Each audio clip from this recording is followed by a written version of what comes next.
गेल्या 4-5 वर्षात रत्नागिरीला काही फारसं जाता आलं नाही. आता तिथे वीज आली, कॉलेज आली, डांबरी रस्ते आले. मी 2-3 वर्षांपूर्वी गेलो तेव्हा अंतुशेटना म्हणालो, का अंतुशेट, रत्नागिरी झकपक झाली हो तुमची. विजेचे दिवे आले.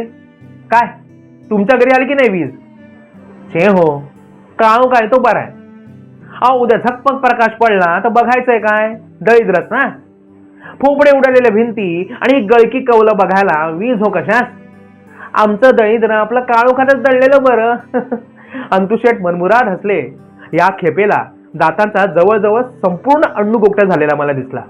शिवाय अड्ड्यातली आणखी काही मंडळी निजरा मला गेल्याचे कळले. कधी नव्हे ती एक कारुण्याची आणि गोडव्याची झाक त्यांच्या बोलण्यात आढळली. अड्ड्यातल्या रिकाम्या जागा त्यांच्या मनामध्ये कुठेतरी घर करून जात असाव्यात. जोगळेकरांचा मुलगा दिल्लीत बदलला हो वरच्या जागेवर, अंतुशेट आपणून सांगत होते. म्हाताऱ्यास काशी विश्वेश्वर, हरिद्वार, ऋषिकेश घडवून आणले नाहीत. माऊंद घातलं जोरदार शंभू जोगळेकरानं. गंगेच्या पाण्याचा एक लहानसा गडू शील बंद करून आठवणी घेऊन आलाय माझ्यासाठी. पुढल्या खेपेला याल तेव्हा त्याचं शील फोडून गडू आमच्या तोंडात उपडा झालेला दिसेल हो जावई बापू. पहिल्या भेटीतलं संबोधन अजूनही कायम होतं. त्यानंतर पुन्हा एकदा गेल्याच वर्षी रत्नागिरीला जाण्याचा योग आला. अंतुशेटच्या घरचा गंगाजलाचा गडू सुदैवानं शीलबंदच होता. वा वा वा वा, कॉंग्रॅच्युलेशन हो जावई बापू. कळले आम्हास, कळले. जाऊन या हो. पण एक रिक्वेस्ट आहे. आता इंग्लिश बोलले पाहिजे तुमच्याशी. कसली रिक्वेस्ट? तेवढे जाताय तो कोहिनूर हिरा बघून या हो. माझी आपली उगीच तेवढी इच्छा राहिली होती. पिंडाला कावळा नाही चिवला माझ्या तर कोहिनूर कोहिनूर ओरडा चिवेल. परत आल्यावर सांगा कसा दिसतो तो. लंडन, पॅरिस सगळं काही बघून या हो. मला उगीच त्यांच्या पाया पडावे असं वाटलं. मी रस्त्यातच त्यांना वाकून नमस्कार केला. आयुष्यमान व्हा, श्रद्धाळू आहात म्हणून यश आहे तुम्हाला. मी निरोप घेतला आणि 4 पावलं टाकली असतील तर लगेच हाक ऐकू आली. ओ जावई बापू. काय अंतुशेट? नाही, जाताय ते एकटेच का सहपत्नीक? आम्ही दोघे जाणार आहोत. हे चांगले केलेत. एक उगीच एक किडा आला डोक्यात म्हणून विचारलं. परदेशी विद्या शिकायला निघालात? देवयानीची कथा आठवली.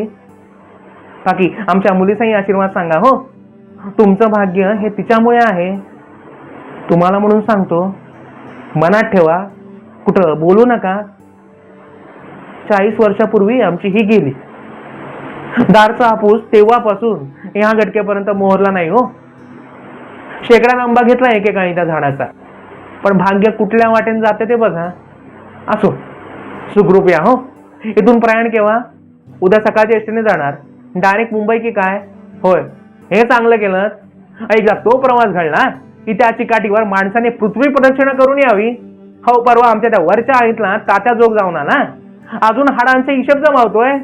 7-8 हाडे हरवली म्हणाले असतील. अंतुशेट सगळं तोंड उघडून हसत होते. आता त्या तोंडात एकच दात लुकलुकत होता. पहाटे 5 वाजता एसटी स्टँडवर ओ जावई बापू अशी खणखणीत हाक ऐकू आली. मी चकितच झालो. अंतुशेटनी वैद्याच्या पुडीसारखी एक पुडी माझ्या हाती दिली. तुमचा विश्वास नाही ठाऊक आहे मला, पण एवढी पुडी असू द्यात खिशात. विश्वेश्वराचा अंगार आहे. विमानातून जाणार म्हणून कळलं वकील साहेबांकडून. एवढी पुडी काय जड नाही खिशाला. एसटी सुटली आणि अंतुशेटनी आमच्या कुटुंबियांबरोबर सदरा वर करून आपले म्हातारे मिचमिचे डोळे पुसले. तेवढ्या त्या अंधुक प्रकाशात त्यांचं ते खपाटीला गेलेलं पोट उगीच माझ्या डोळ्यांवर आघात करून गेलं. कोकणातल्या फणसासारखीच तिथली माणसं देखील खूप पिकल्याशिवाय गोडवा येत नाही त्यांच्या.